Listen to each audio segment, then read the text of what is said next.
Awesome. Looks like we're live. So, hi everyone. These are a little bit of a trial set of videos that I'm going to be doing here as we're all Coronatined. Today, I'm having a conversation with a super awesome copywriter, Tyler Keonig. I got his name right after practicing quite a few times.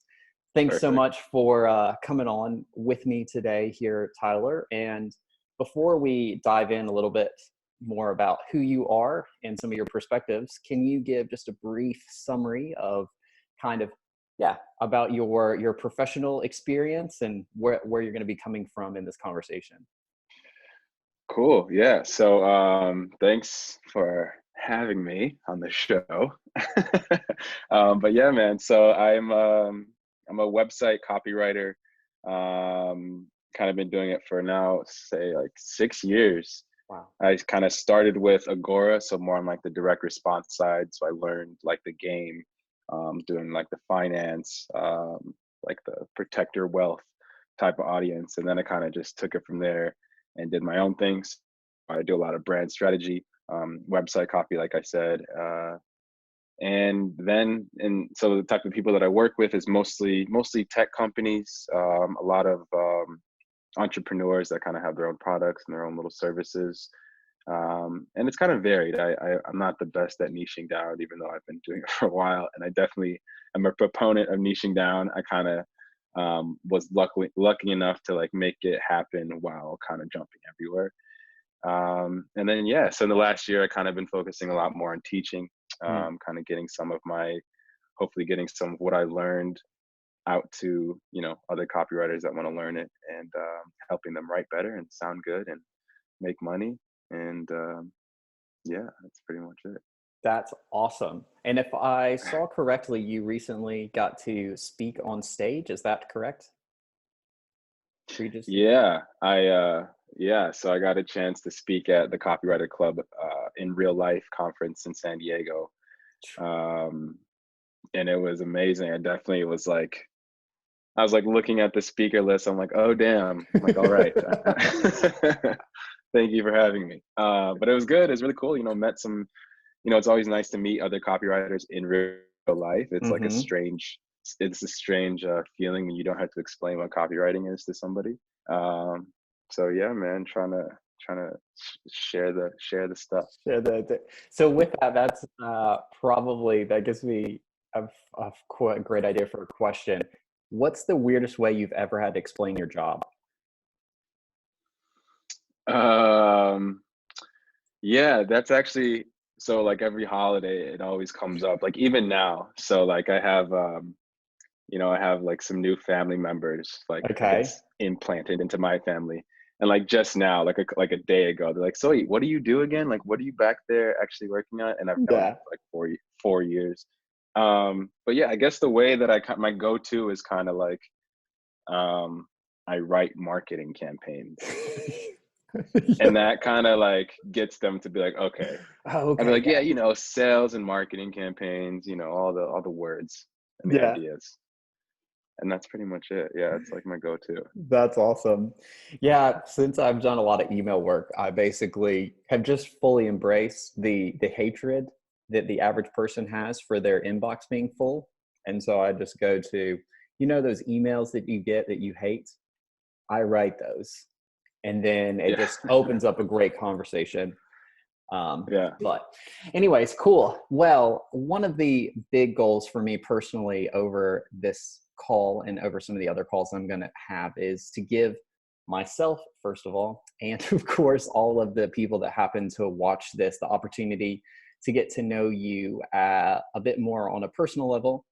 And ultimately, you are awesome at what you do. And even though you've had maybe some systems and stuff that you share and teach, ultimately a lot of that is your own perspective that makes it so valuable. So hoping to maybe dig in a little bit and find out about Tyler as a person and the experiences maybe that has shaped how you function.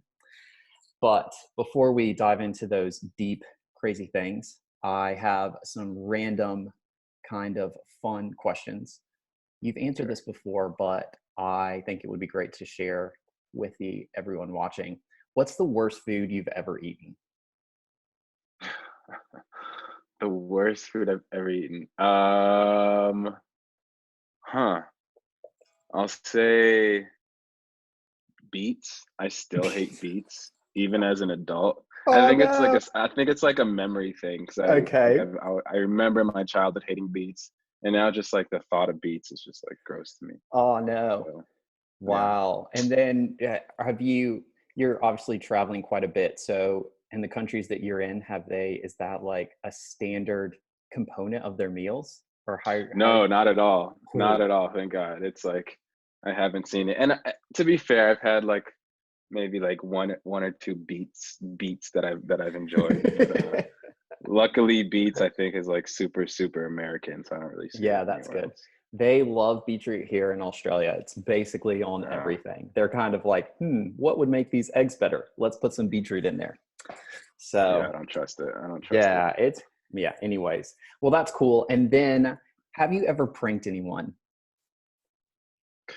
No, so I don't think I honestly maybe like my mom or something, but like so Okay. one thing about me is that like I hate pranks. Like Really? do you know like the show Impractical Jokers? Yeah, yeah, Like where yeah. this like I literally can't watch it because I'll like You start just shaking. Like I cringe? feel so weird. Yeah, I'm just Yeah. like cringe mode like instantly as soon as you like say it. So like I'm not a big prank guy. I don't like watching pranks. I don't like being around pranks. I don't No, know what it that's is. awesome. No, that's so cool.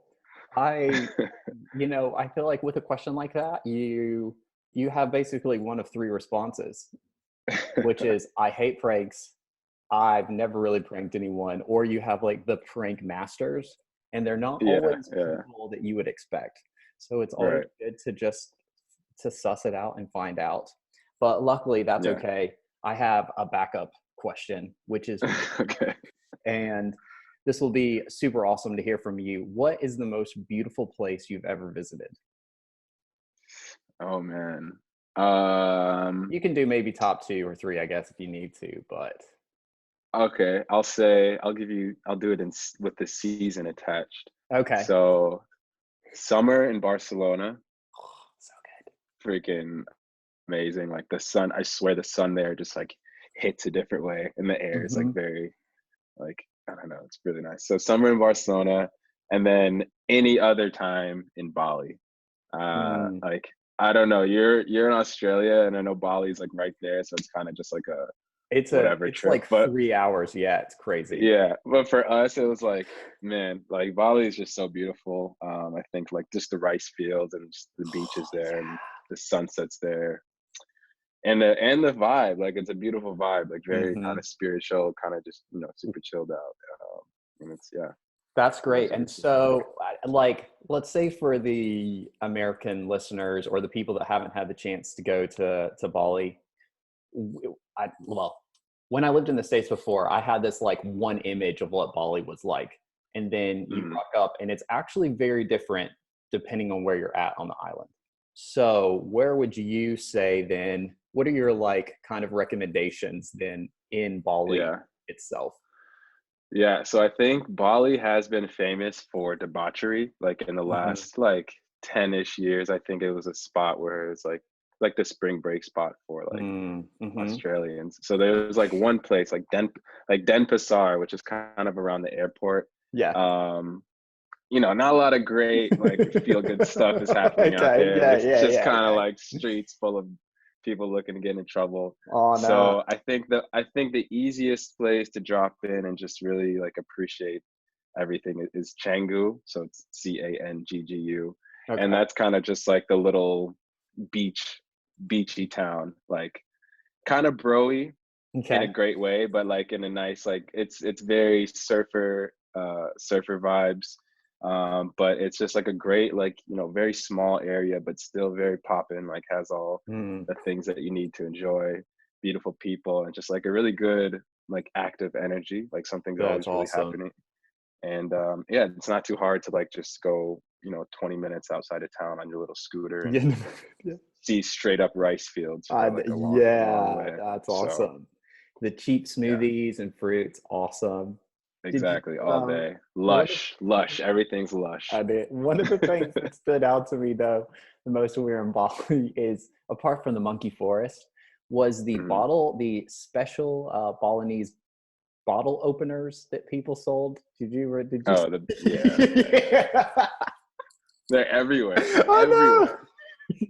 I'll Yeah, just let if people are interested, they can just probably Google that and they'll come up. But I was just like, I I was assume it would be the first. This all different size, like life size. I'm just like, who's buying these? It I doesn't don't make any know, but sense. I sent a few pictures of those to some of my friends, and they all got a good kick out of it. But I probably Yeah, should have it's picked cool. some up to distribute, but oh well, and that's another trip. Well, that's Yeah. awesome. Um, and yeah, when you were talking about Barcelona, we first visited Barcelona in, well, the only time really was in late March, I think it was. So it was still pretty cool when we went. So bit of a Hmm. different vibe, but we were walking down the beach with some Yeah. friends, and we had some friends come over from the States that met my wife and I while we were traveling, and they're pretty like they haven't traveled very much, let alone to like European countries. And so Hmm. we're just walking down, it's very chilly. We're wearing like jumpers, hoodies and stuff, jeans. We're walking down the beach, and there's got this man who's like in his late 60s, 70s, Hmm. sprawled, completely nude, but Yeah. facing the path, like away from the beach, Yeah. like I love it. you're just like, and there's the beach way over there, and then there's like all of the sand, and then here's the path. And this man had decided he was going to go like a couple meters off the path and Yeah. lay down like full on, just facing all of the visitors. Yeah. Yeah. Once you look in, you're lost forever. That's it. That's like that makes or breaks trips right there. Yeah, but Wow. I just Intense. cracked up, but it was quite funny Yeah. with these other, you kind of get used to that after a while, I think, when you travel. But if you're Yeah. not necessarily accustomed to that, then Yeah. Yeah. certainly is something that yeah, it could theoretically throw off your Yeah. whole trip. Yeah. Definitely no warning. They just kind of pop out, pop out, like literally pop Literally, out. literally. Yeah. Oh no. Yeah. um, awesome. Well, then let's go. This is already having a blast here doing some kind of top of surfacey stuff, but I'd like to transition a little bit into less about things you've done and a little bit more about who Tyler is as a person, aka deep stuff. Mhm. Hopefully people can manage to hang on here, because I think this is where we're going to get most of our value here. Just kind of hearing about your experiences and perspectives. So starting off, the first thing that I wanted to ask you is, what do you think is something that people misunderstand about you, or maybe they don't get from just the initial, like maybe social media or initial interaction with you? So one thing I never really thought about until I helped a friend of mine kind of with his copywriting, and I Okay. asked him to leave a testimonial for me, Mm-hmm. just whatever, like what was your experience? And his answer was kind of, I think, like the perfect answer to what you said. So I think I come across as kind of like, like a pretty chilled out, like kind of cool guy, like laid back, like yeah, Mm-hmm. whatever. Cause like, the Cali from San Diego, so I kind of have like a very laid back attitude. Yeah, yeah. Um, and then I think so what he said is that even though I have that attitude and kind of that persona, I'm still very, very intentional and like in the details when it comes to my writing and Mm, when it yeah. comes to like analyzing the work that I do. I'm very I am not about just kind of writing whatever. Like I like to be very intentional about how I work and how I Mm-hmm. actually like use my head for for whatever my project is. Like I don't really like kind of just like going whatever and being lazy about it and then like sending it off. So I think that's like kind of opposite to maybe what my vibe is or whatever. Yeah, well, I think that also speaks to something that I hear more and more from kind of some from excellent copywriters is that a lot of things that seem they seem one way, it seems like maybe I just spewed this all on a page kind of really Right. fast. But actually, Yeah. no, there was a whole like process that, that this person went through in their minds, whether they've trained themselves to think that way or they have figured out a way that works well for them. So I guess what I'm hearing is you're actually very systematized in how you Hmm. execute things. Is that? Yeah. Yeah. Yeah. And exactly. And it's yeah, and it's like you said, it's kind of like based on, all the things that we've all learned, like everything kind of, there's no way to say like I learned I can do it this way because of this specific project. Like it's kind of just a culmination. But I think, and in general, because I've kind of I used to be like a teacher. I used to like do all these things that made me have to be very like specific Okay. with Hmm. how it's coming out. And I think that has kind of influenced how I process things. And like I always I always ask why, like why am I like why is this there? Like I have to always have a reason for it. And yeah, I don't like just writing or putting things out there just because. So That's awesome. So you mentioned specificity, um, well, and in relating to teacher. So that means you were obviously you like classroom teaching, right? yeah, yeah, just Cool. for a So year, but it was a thing. yeah, but so you get like a lot, some of the kind of that people talk about the door to door salesman phase, that Hmm. not some of the us younger copywriters maybe not didn't weren't able to do or had some different things. But the thing is, like, you had real time feedback in Hmm. your teaching phase of what people were responding to, and basically you were learning in real time how to craft your message to communicate your. Yeah. Yeah, and kids don't lie. Kids don't know how to lie. Like you can see when they don't get it, you can look at their face and they will not get it. Especially because I was in Korea, so these kids didn't speak the Oh my language. So goodness, oh so my like I goodness, yeah, knew yeah, if my yeah, message okay. wasn't getting across, like Hmm. it was pretty clear. And so yeah, like really just finding ways to, because it's all about communication. It's not about like the words or copywriting. It's about Yes. like getting a Uh-huh. message across. Hmm. So even if it's like even if it's simple and it seems basic but it gets it across the best way, then that's what it's about. So Yeah, actually, I just right before we had this call, I was going to get a coffee and I took a picture of the sign that I was going to post to social media later. I don't know if it says yeah, open, open, hot bread, hot, and and, coffee. Yeah, and coffee. And I was there's no like, questions. I Like was yeah. like, that is the most persuasive sign I've ever seen in my life. Like, Yeah, this is it. yeah, I'm sold. Give me that freaking hot bread and coffee right now, especially because exactly. who knows if other people are going to be open or not. So, like, Hmm.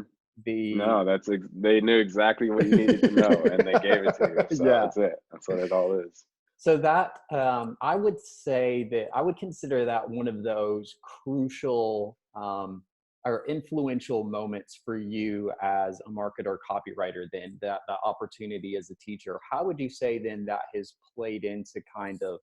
I'm guessing you probably have that as like a subliminal baseline a little bit or an influencer for you in most of the things that you go into nowadays. What do you think? Yeah, what can you tease that out a bit for me? Yeah. So that was like my first job after college. So I was 22, Hmm. and yeah, in university, I studied economics. Like I didn't really know what I wanted to do, but I Hmm. was like just so thoroughly convinced of how smart I was and how I knew Hmm. everything. Which whatever. You're Yeah, 20, 20. everyone kind Yeah, of yeah. kind of thinks that. You do know everything So then. that was like, I was thinking I knew the perfect way to communicate things. I could definitely like make any argument. I could, hold my own with whoever. And then yeah, and then I then I went to go teach, 7-year-olds in Korea how to Oh speak a no. language Okay. that they didn't know how to speak. And I think it was just yeah, a realization of like not just being simple, but really kind of just like I said, breaking it down to being Hmm. understood rather than having any set sort of way, think like, any predetermined notion of how it has to get done, of how it has to be communicated. It's just like more so that it is communicated and that it is understood and that it is remembered. And then how you do it, it's up to you. Like, the voice you use, the lesson that you decide Mhm. to implement or whatever, like, it's up to you. But like, and like the teacher, like the management, they don't care how you do it. They just need to see that these kids Yeah, are yeah, on that's it. awesome. Mhm. So, and that's really what it all has come down. I mean, it's like, I think in copywriting, it's like you're not talking about like the features, you're talking about like this, like how it's going to be at the end. So I Yeah. think that was that too. Like it's when you're trying to make a good impression and like Mhm. be a nice, to the management, seem like a nice teacher and all these things, but like at the end of the day, like they just wanted to see that the kids knew Mhm. what they had to know to move on. And that's really what it all is. And that's kind of, I didn't really realize that in my work until actually pretty recently, in the last couple of years, when I really started to look at like Yeah.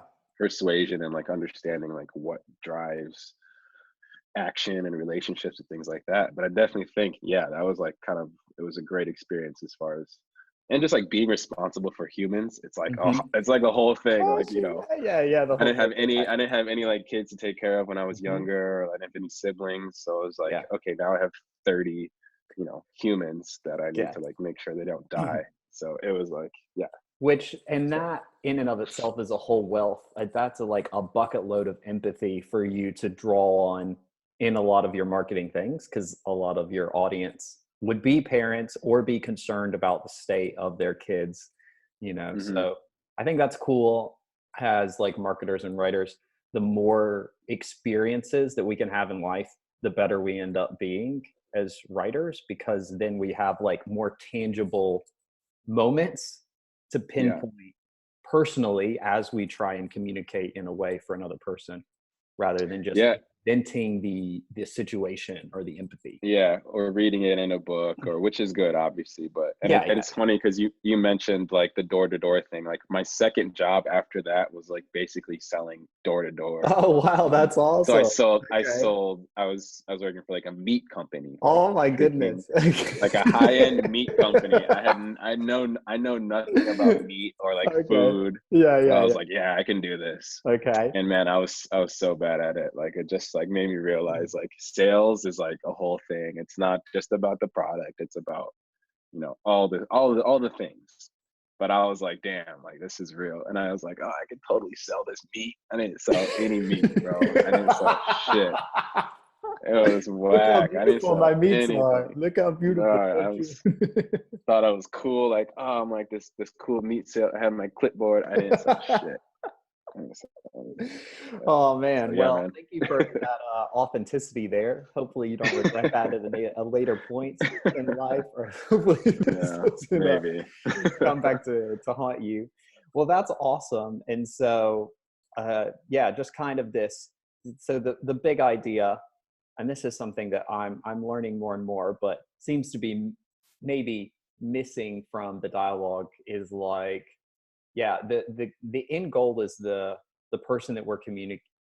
Yeah, whoever we're talking to, we're trying to craft our message in a way that they understand, hmm and they do, what we want them to, basically. And Yeah, there in isn't. their best, like even if they don't know, like that's like kids, like you tell them what to do. It's not like they're Yeah. like, yeah, I want to, like I know I should do this because I want to be healthy. Like no, you got to know what they need to Yeah, do. yeah. Yeah. That's awesome. And so, kind of, although there are maybe different strategies or tactics or things that we have developed that certainly help with the process and make writing easier, at the end of the day, it's really about, like you said, communication. Yeah, Uh, that's and it. so, and I think us being able to kind of look back tangibly, or look back over our life and see more tangible instances where that has happened, and allow those to influence how we operate. Because let's be real, Yeah, we're not like marketers and this person. Like, I yeah, am Brennan, I am a marketer. Like all yeah. of these things. And like you said, it's like it's you have to let yourself be influenced by the stuff you've experienced. Like you could try and block it all out, pretend that it has Yeah, nothing to do with like wow. your Okay. work, but like I think, and that's something I struggle with too, and I think a Hmm. lot of people struggle with is kind of finding relevance in your experience. But like it's always going to be there if you look hard enough. So That's amazing. Wow. And to be honest, I hadn't even thought of that before. And I hope if anyone, I hope as people are listening that seems like to be like the golden nugget, I guess for me here is like, let your experiences impact you because yeah, it's going to make you better, yeah. as a person, which is what hopefully we care about most, but also in your respected profession as well. Yeah, yeah, exactly. No one can ever experience what you can experience. Like it's like it's what makes you unique. So it's good stuff. Yeah, well, that's awesome. Well, we've already covered honestly way more than I was kind of hoping to. So thanks so much. That was awesome. You just went with it, Yeah. and I feel like I really got to see a lot more of your perspective based off of your experiences. And I think kind of as we head out, just some maybe more lighthearted questions about marketing. So I wanted to Okay, hear. we'll jump back out of Yeah, yeah, let's the just say, deep yeah, hole. we just like, yeah, climb out there a little bit. Okay. So, but still, let's stay with the industry a little bit because it's still Okay. fun. So, I Yeah, yeah. want to know, what is a marketing tactic that you wish would just die already? Oh, huh. I think like I don't know. Let's see. All right. I think like the guru videos, like the guru video ads, like Okay, yeah. where he's like opening a door. He's like, "Yo, do you want to da da da da da da da da?" Well, and then he's like holding a laptop and then like a book, and Okay. then like, and then like Hmm. I don't know. I get it, but Yeah. I don't love them. Yeah, I'm not a fan of this whole trend of people trying to embody the like digital nomad life in their ads when it's Yeah, like not actually relevant. Like, there's like an entrepreneur who's on a canoe, like talking about building his website. this would only Like, be possible if I was a digital yeah, nomad. It's like, I no, know, you I can know. canoe. Yeah, Anyone can exactly. canoe. And then I'm like, building one website did not empower you to live the freedom digital nomad lifestyle. Yeah, yeah, Maybe a yeah, yeah, combination of 38 different things that you did that yeah. contributed, but it certainly wasn't just building a website. Yeah, I mean, I guess it's to be fair, like 80% of digital nomad is just like you sitting in front of your Yeah. computer doing this. So It it's is. not, I love that. Yeah, it's yeah. so funny. So yeah, People who people knows? are like, "Oh, have you gone have you gone on these crazy excursions?" I'm like, "No, No, I'm like working. I've got to work.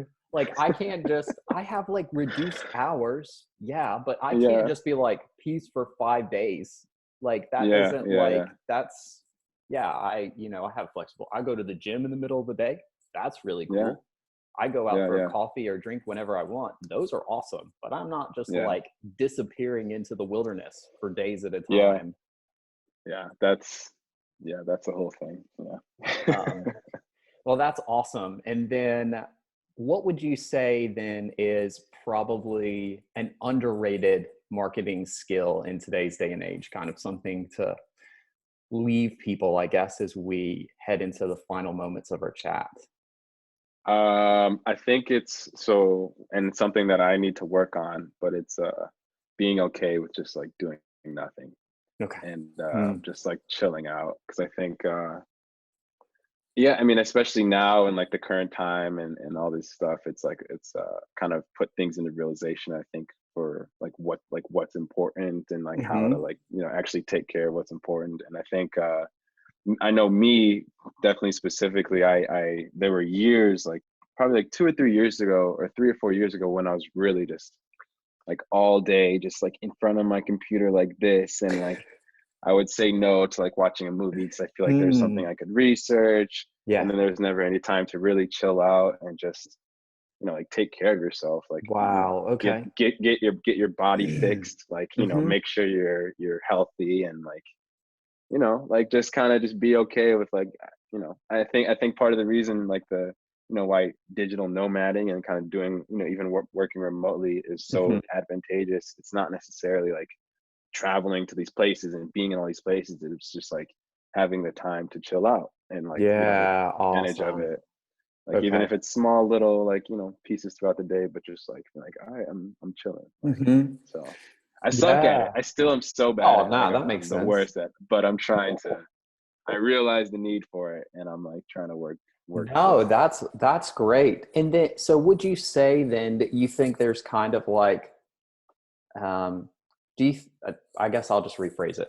I've realized that there is always something that I could be doing, but Mhm. there kind of reaches a limit to where I've done about as much as I can do that's going to be beneficial without another day or two or time or whatever. Like I could work for 10 hours, but really past 6 or 7 hours, I don't actually get much of a return on the either the quality or on the outreach or the efforts or whatever that I've done. Yeah, no, I for sure. Like the diminishing returns is like definitely a thing. And then it's just like it's so easy to get caught up doing like the tiny things that if you really take like 2 steps back and look at it, it's like, is this really gonna Mhm. be the difference maker? And if the answer is no, which it's usually no, and for me it's like always no, Yeah, yeah, then it's okay. like, all right, maybe I should, reprioritize and like see what I'm actually working on and what I need to do. So Yeah, okay, awesome. Yeah, I feel like kind of the answer to hustle, the hustle thing, which luckily has kind of died out a little bit, so that's good. But oh, I'm it's so kind of like glad. I hate that shit. The hustle, like you gotta 100. grind. I You know. just gotta Grind, grind. grind, Oh grind. my God. That's what we really should have. We should have just ranted for this whole call about grind, hashtag 100, Yeah. flame emoji, all of those if we could. But Yeah, man. The grinding. The grind is grinding. hopefully dead. Yeah, Uh, that's okay. should be Well, smooth. It should be just a nice little float, not a there you grind. go. And then, and do you find that if you just step out when you're not in the right headspace, that you come back into like you produce better, like once you've stepped away?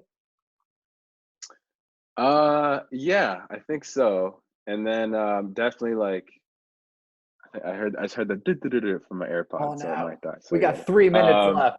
Yeah, we got like 3 minutes. But yeah, and I think just totally disconnecting. Like I like to Mm, read, but I'm not always reading like professional development, copywriting books. I'm okay, just yeah. reading like some fantasy shit to Mm, completely like disconnect. And then when you go back in, like yeah, you just gotta like that mental exhaustion is a very real thing.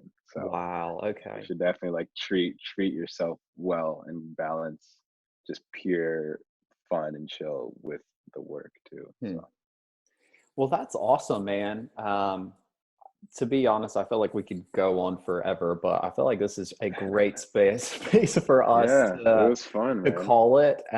Thank you so much for coming on, sharing a bit of your time. Yeah, doing something when you could be relaxing. I hope you're able to go This relax was now. pretty relaxing, honestly. I wasn't. Okay, I'm good. chill. Yeah, it was Okay, good. good. Well, thank you for yeah, your vulnerability and just willing to kind of share a bit about yourself and your story, and allowing us to glean, from your experiences. Yeah, just I really appreciate that, and thank you. Yeah, man, it was fun. Let me keep me posted and glean away, All Paul. right, sounds good, man. Well, thanks. Well, I'll go ahead and call it here, but I'll catch you later. All right, All right, peace, man. peace.